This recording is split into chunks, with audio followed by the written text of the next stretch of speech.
Magandang gabi, Luzon, Visayas at Mindanao at pati na rin sa ating mga kababayan sa ibayong dagat na naaabot ng ating programa. Sana kayo po ay ligtas at nasa mabuting kalagayan ngayon. At sa mga naging biktima naman po ng Super Typhoon Rolly, lalo na po sa Catanduanes at Albay, kasama nyo kami dito sa FYI na patuloy na mananalangin para sa inyong muling pagbangon. Samantala, isang bagong episode muli ang ihahatid namin sa inyo katuwang ang isa na namang ahensya ng pamahalaan na ating sisiyasatin ngayong gabi. Magiging sentro po ng ating talakayan sa susunod na 30 minuto ang tungkol sa mga kooperatiba sa bansa. Ano nga ba ang mga ito at sino-sino ang maaring maging bahagi ng mga ito? Alamin yan dito lang sa programang Sumasalamin sa tama, maayos at may malinis na layunin. Ito ang FYI.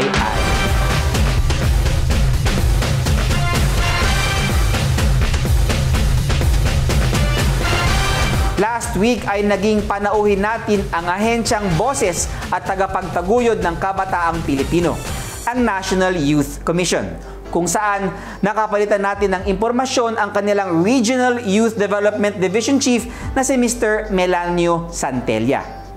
At gaya nga ng una kong nabanggit kanina, sa ating episode ngayong gabi ay pag-uusapan natin ang tungkol sa mga kooperatiba, kasama ang Cooperative Regulator Agency ng bansa. Kaya naman, mas kilalanin pa natin sila na mabuti and let's all watch this.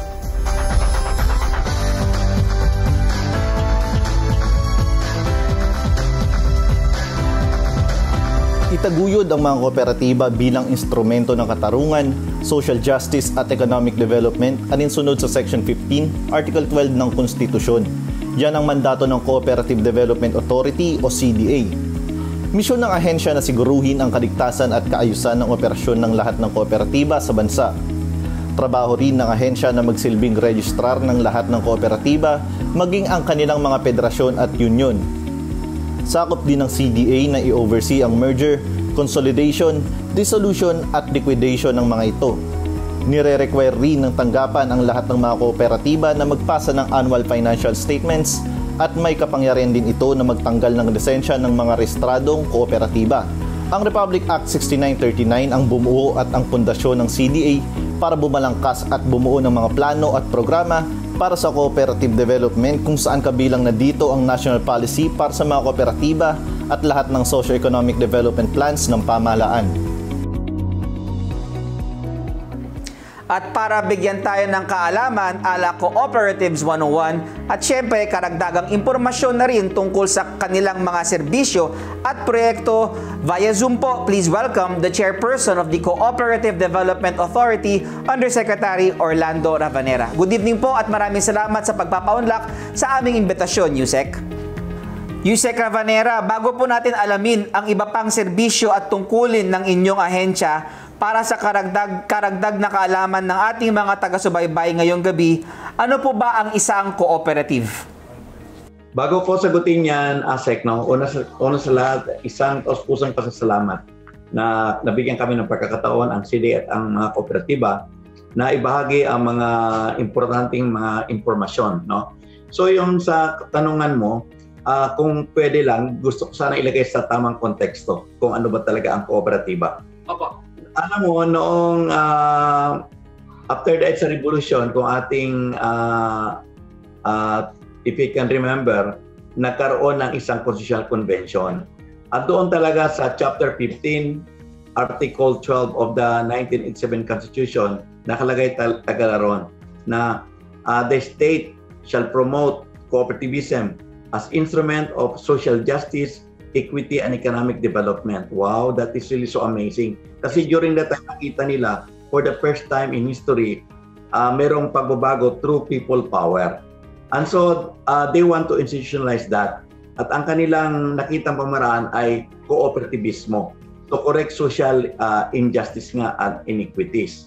At yun po, napatunayan natin na marami pala mga social injustice happening in all fronts. For example, mga magsasaka, tiling dala na their own, that is a big social injustice. Or ito mga many marketing layers, another social injustice. So along that line, nakita nila na kailangan the people shall organize themselves into cooperative to harness their collective power so that they can now be a countervailing force against iniquities and social injustices.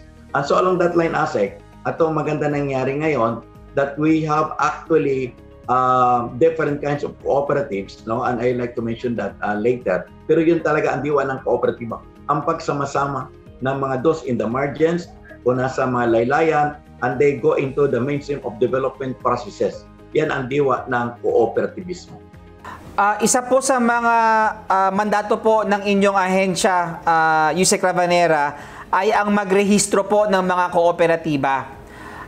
Ano po ba ang benepisyo ng pagrehistro po sa inyong ahensya at ano po ang proseso para sa mga nanonood po ng FYI ngayong gabi?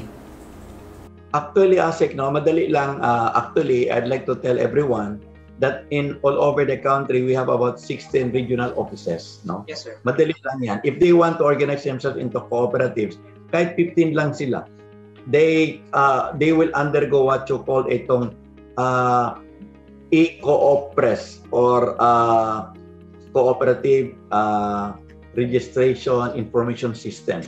Madali lang yan. Meron kaagad kaming gagawing what you call pre-registration seminar, no? At doon sila tuturuan kung ito mga pamamaraan sa pag-organize into cooperative. And once they are registered, no, they have become meron silang juridical personality. And so it's so simple, no? Even this time of COVID, itong e-coopres, electronic cooperative registration information system, nandun lahat yan. No, kung gusto mo, isa-isahin natin, pero it will take some time. Pero ang dali lang yan. Very easy. Kasi, alam mo, ASEC, we recognize the right, the primordial right to organize themselves into cooperatives. It is very easy. In fact, into our time, they can already register with our office if they can comply with all of the requirements. Madali lang ang mga requirements. And that will take place when they would have this pre-registration seminar. Yun lang, as simple as that. Ilan na po ba ang mga nakarehistrong mga kooperatiba sa CDA, Yusek? Ngayon, we have about 18,581 active cooperatives sa buong sambayanan na mayroong mga 11,600,000 members. Ganoon karami na. And alam mo, ASEC, this is so amazing eh. Yung sinasabi natin, I can proudly say na siguro dumating na talaga ang panahon ng kooperatiba. May kasabihan nga dyan eh. A strong army can conquer a kingdom, but the strongest army in the world cannot stop an idea whose time must come. And that is cooperativism. Bakit ko sinasabi yan? Kasi titingnan natin di ba, under the present leadership of our beloved President, mayroon ang pagbabago. Pero before that, can I say this, no? Yung sinasabi nila, for those who have dreamed, advocated, struggled, and even died for it, social change has been so elusive all these years. Despite two people's power revolution and despite 14 years of martial law, wala raw pagbabago. Ngayon, under the present leadership, grabe ang pagbabago. Kasi through cooperativism, social transformation has come of age. Yung sinasabi nila noon na walang pagbabago because the structure and the system that are breeding poverty are still as formidable as ever. But not under anymore the present leadership of President Mayor Rodrigo Roa Duterte. Meron ng pagbabago. Alam mo, ASEC, I'd like to tell you this. Nung sinabi ng Pangulo na CDA, i-organize mo ang mga katutubo into cooperatives, and we have done that. Ito na ang magandang pagbabago ngayon. Including, ako kagagaling ko lang sa Lanao. Nandun, na-meet ko yung mga grupo ni Commander Bravo, the commander of the Northwestern Mindanao Front. Ilang libo sila? 15,000 former MILF combatants. In 2 weeks time, ASEC, na-organize namin sila into cooperative. Kaya sabi nila, mga pag-ari akong sama-sama na tano kooperatiba. Isa lang ang armas namin ngayon, kooperatiba, under the present leadership. So, you know what? We are ending the second longest war in the world. That is the Mindanao War.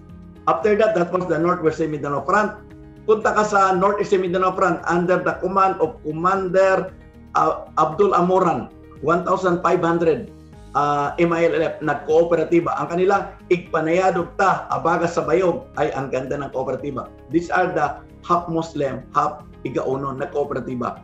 Doon Honorable Asek, punta ka sa Sibagat. A group of mga manubo nag-surrender si Dato Subang. He is the chieftain of the 10,000 Manubo tribe in Sibagat, Agusan Sur. Nagkooperatiba na sila. At pumunta ka sa Lingig, Surigao del Sur. Nagkooperatiba ang Manubo Simuliwanon tribal groups. Sa 1,300 na members, 300 nag-surrender kay Presidente 2 years ago.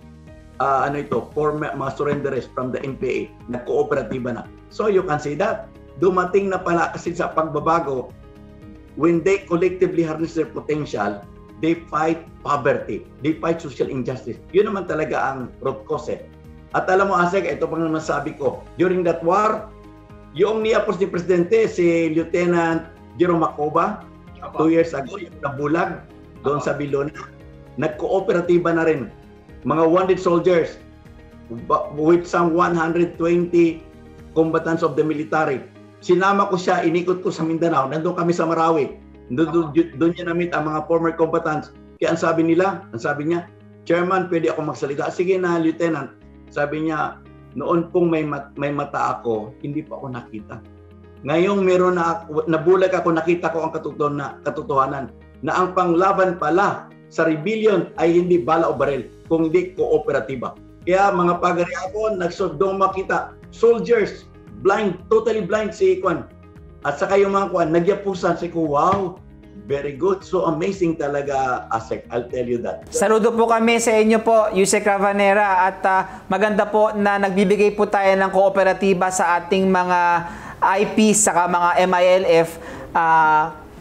Kasama po namin kayo sa NTF-ELCAC at maganda po dyan na nagkakaroon po tayo ng follow-through. We just don't end the insurgency, we also empower them through cooperativism. Para po sa mga nanonood po, Yusek Ravanera, ano po ba yung mga benepisyo at programa na binibigay po ng CDA sa ating mga kooperatiba?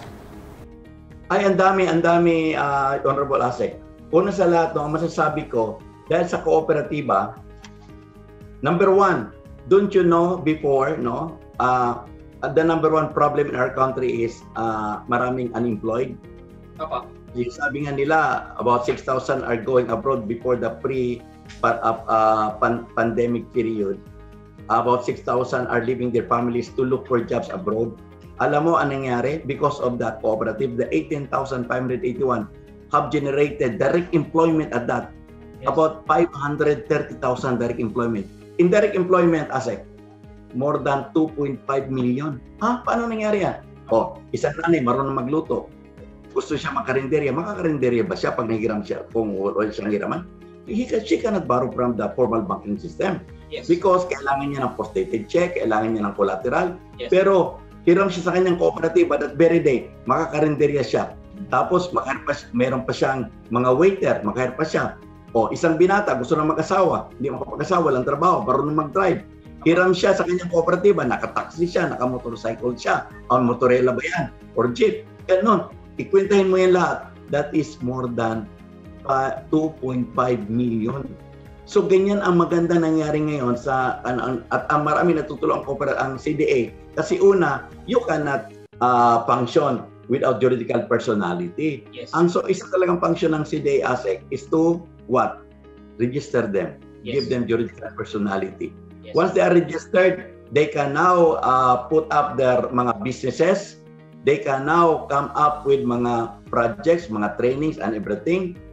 Kasi sa kooperatiba, ito rin malaki na itutulong ng CDA. Sa kooperatiba, ASEC, ang number one capital is not financial. Yes. It is actually the human capital.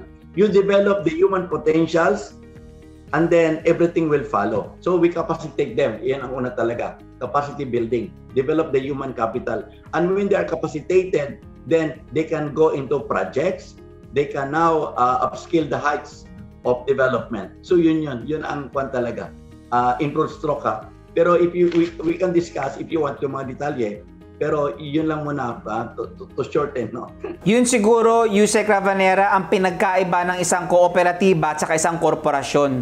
Yung isa, ang focus niya is financial. Yung isa naman po, ang kooperatiba, ang priority po niya ay ang improvement of human capital. Wow, that's really correct, no? Kasi tingnan natin, profit-oriented. Pero ang DNA ng kooperatiba ASEC is, number one, it is actually members-owned. Ang may-ari niyan ay ang mga membro. Second, it is principle-driven. We follow the principles of open and voluntary, democratic control, autonomy, independence, education, training, cooperation among cooperatives. And number one is service. We do not even describe yung profit. Is that profit? It is a surplus that goes back to the members. Kaya nga yun ang kagandahan ng kooperatiba. You develop the human capital and improvement will come automatically. Pag-usapan naman po natin, Yusek, ang challenges, no? Ano po ang mga nagiging challenges o suliranin po ng ating mga kooperatiba na natatanggap po ng CDA? Ay, ang dami mga challenges kasi you have to put it in the context of the economic situation in the country. Kasi for example, no, ang isang challenges is, don't you know that our cooperatives have amazing products? Ang problema lang kasi, we have so bombarded with so much advertisements. Kasi for us, ASEC, buying is like casting a vote, choosing from different economic alternatives. Una, foreign versus local. Ikalawa, essential versus non-essential, organic versus inorganic, healthy versus unhealthy. If you buy the products of the cooperatives, you buy local, you buy healthy foods, you buy the essential, and you buy healthy. And when you buy the products of the cooperatives, you support the livelihood and the jobs of the poor and the vulnerable. So yan ang pinaka-challenges talaga sa amin. In a society bombarded with so much consumerism and materialism. Ako nga, saludo ako sa programa mo because of this we are promoting cooperativism, and then itong sinasabi natin na katotohanan na we buy local, we buy essential, yung mga ganito, and we support the livelihood of the poor and the vulnerable. Wow, yung po talaga ang totoong information. And I salute you for that, ASEC. Kasama niyo po, Yusek, ang PCOO sa pag-spread po ng news na kailangan suportahan po natin ang mga kooperatiba. Yusek, bago po natin ipagpatuloy ang ating talakayan ay kailangan muna natin magbigay daan sa isang break. Mga kababayan, huwag po kayo maglilipat ng channel dahil susunod na po, papasadahan natin ang inyong mga katanungan. Sa pagbabalik yan ng FYI.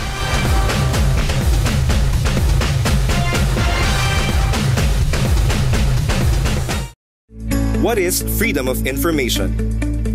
The Executive Order on the Freedom of Information mandates government institutions under the executive branch to provide the public access to information. Information means records, documents, papers, and government research data. Through the FOI, every Filipino can now access records of the executive branch. To know your government better, visit www.foi.gov.ph for more details on the FOI.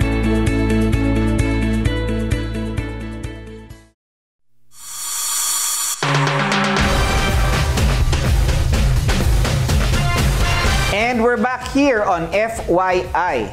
Nasa ikalawang bahagi na tayo ng ating programa at kasama pa rin natin via Zoom ang chairperson ng Cooperative Development Authority na si Yusek Orlando Ravanera. Dadako na po tayo sa pagbigay tugon sa SOS ng ating mga kababayan. Narito na po ang sagot, opinyon at suhestyon.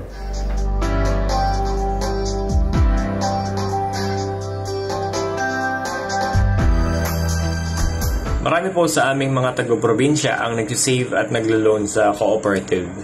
May re-recommenda niyo po ba na manatiling sa co-op po kami mag-deposit imbis na sa bangko? Yun po talagang importante. Kasi ganito if you deposit sa the cooperatives, you really help the livelihood of the poor and the oppressed. No? Sa bangko kasi, you have to undergo so many requirements, post-dative check, mga collateral. Sa kooperatiba, you're a member at that, and then you can borrow that very day, you can now establish your own business.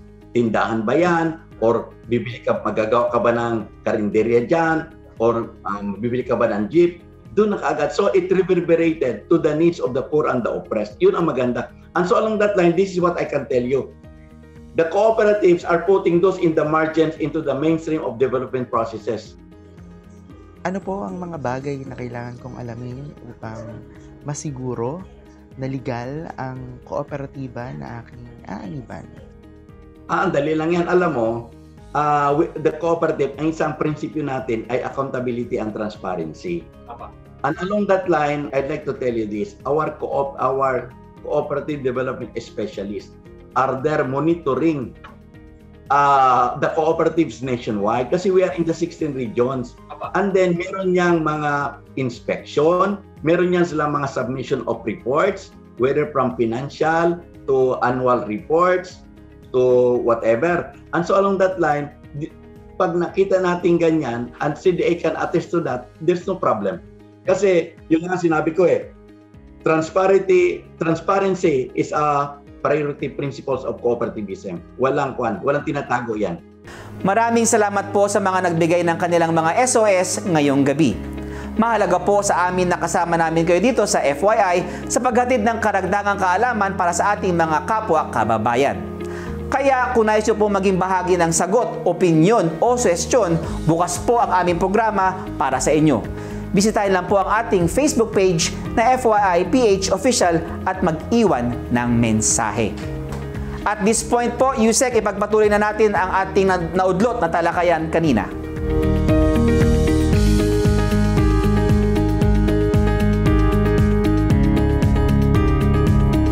Noong nakaraang buwan po na October ay ipinagdiwang po sa ating bansa ang National Cooperative Month. Sa ngayon po ba, anong initiatives ang isinusulong po ng CDA para mas mapatibay pa ang inyong serbisyo sa ating mga kooperatiba? Ay, salamat, Asek, na mention mo yung Cooperative Month, no? Yun itong maganda eh. Alam mo ang naging tema nun? Cooperatives amidst the pandemic strive for resiliency. Stand for sustainability. Ito po ang buong sigaw ng sabayan. Nagpapasalamat po kami to our champion in Congress and in Senate. Sa Congress, si Senator Ben Canama. Sa Senado, si Senator Mig Soberi. Alam po ninyo, si Senator Mig Soberi nagpas po bago ng law. Itong declaring cooperative, National Cooperative Month Celebration. So ang ganda po nito, napatunayan talaga. Pero you know what, may historical antecedent to During the time of President Marcos then, dineclare na noon din, by that time, na Cooperative Month. Tapos during the time of President Gloria Macapagal Arroyo, ganon din. Meron din siyang proclamation. Pero ngayon, it is already a law. Ang ganda nga kaya tuwan-tuwa ang buong sambayan ng kooperatiba na ngayon, binigyan kami ng pansin, lalo na ng ating mahal na Pangulo. Alam mo, we have a day with the President during the Cooperative Month. And we are so happy na na-recognize niya ang kooperatiba. Maganda po yan. Yusek Ravanera, para po sa mga Pilipino na gustong bumuo po ng mga kooperatiba ngayon, ano po ba, saan po sila pwedeng pumunta? Ano po yung mga social media pages o website po ng CDA? So again, website www.cda.gov.ph. Yun yan, makikita doon. Ang dali lang actually because forming themselves into cooperative is a primordial right of every Filipino. It is constitutional right. And so along that line, we make it very easy for them. Yan, mabuhay po kayo, Yusek Ravanera. Ano po ang ating closing message para sa mga nanonood po ng FYI mula po sa CDA? Ang buong sambayan ng kooperatiba ay sumigaw. Stand for resiliency. At alam mo, Asek, the total amount contributed by the cooperatives sa pandemic, sa problema, amounted to more than 5,344,000,000. Wow. Ito ang naitulong nila sa mga members and non-members to the communities, mga food packs, mga PPEs, personal protective equipment, at sa kanila mga patronage refund at mga interest on share capital that amounted to that. So, under the present leadership of President Mayor Rodrigo Roa Duterte, meron na tunay na pagbabago dahil sa kooperatiba. And thank you for this, Asek and the PCCO, for giving us this privilege to share this very important message. Kasi alam mo naman, we have a very limited budget. Pero through your office, we're able now na to disseminate this, to re-echo over the land kung ano ngayon kaganda ang kooperatiba. Maraming salamat. Isang pagpupugay sa iyo, Asek. Maraming salamat pong muli, Yusek Orlando Ravanera, ang chairperson po ng Cooperative Development Authority sa inyong panahon na inilaan para sa FYI at sa ating mga kababayan. Mabuhay po kayo, mabuhay po ang CDA, God bless and stay safe. Base sa ating tinalakay kanina, malaki ang kontribusyon ng mga kooperatiba hindi lang sa kabuhayan ng mga miyembro nito, kung hindi pati na rin po sa lokal na ekonomiya. Sa ulat po ng Cooperative Development Authority noong 2016, nasa 7 milyon ang kabuuang bilang ng mga Pilipino na miyembro ng mga kooperatiba. Katumbas ito ng 7.4% ng ating populasyon noong 2016. Indikasyon na marami mga kababayan natin ang natutulungan sa mga samahang ito. At para masiguro pa ang kapakanan ng ating mga kooperatiba at ang mga miyembro nito, hindi rin tumitigil ang pamahalaan at ang CDA sa pagbalangkas ng mga programa o batas sa hangaring makatulong sa kapwa. Masasabi natin na ang kooperatiba po sa pamamagitan ng pagkakaisa ay patunay na isa sa mga susi sa paggamit ng pag-unlad. Susunod po, aalamin natin ang takeaways ng ating smart citizens tungkol sa tinalakay natin ngayong gabi. Tutok lang po at magbabalik agad ang FYI after this break.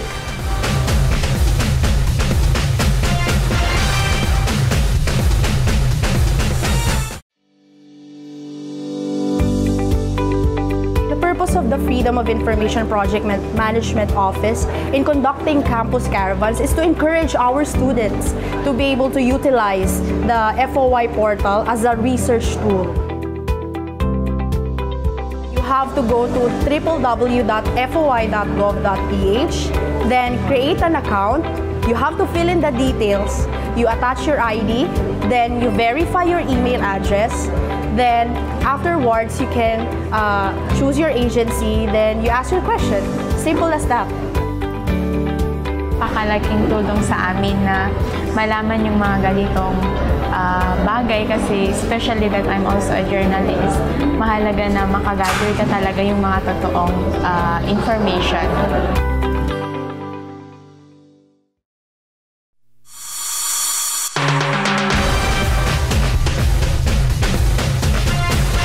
Welcome back dito sa FYI.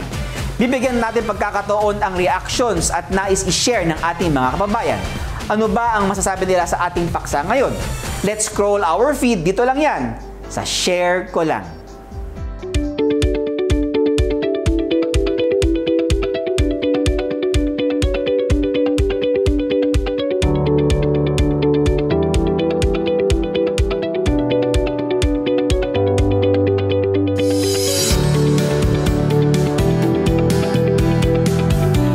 Nais nyo rin maging bahagi ng ating programa at makialam sa mga napapanahong issue, bisitahin lang ang ating official FYI Facebook account.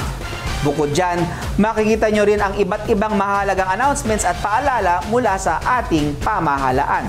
Sundan din ang official Facebook at Instagram accounts ng Freedom of Information Philippines. At syempre, samahan nyo rin kami tuwing Biyernes alas 6 hanggang alas 7 ng gabi sa FOI sa radyo. Mapapakinggan yan sa Radyo Pilipinas 738 on the AM at sabayang mapapanood sa lahat ng digital platforms ng PCOO. Layon ng ating programa na maitaguyod ang pamahalaan para mas maging bukas sa publiko ang mga gawain, proseso at impormasyon ng iba't ibang ahensya. Sa pamamagitan nito, nabibigyan natin ng pagkakataon na malaman at maunawaan ng mamamayan ang mandato ng bawat ahensya at ng mga nanunungkulan dito. Magiging tulay nyo rin kami para sa patas at totoong paglalahad ng kaalaman. Maraming salamat sa pagtutok nyo sa 30 minuto ng siksik, liglig at umaapon sa impormasyon na talakayan. Lagi natin tandaan, karapatan ng bawat Pilipino na malaman ang mahahalagang impormasyon mula sa pamahalaan. Ako po si Chris Ablan, ng FOI Program Director, at ito ang FYI.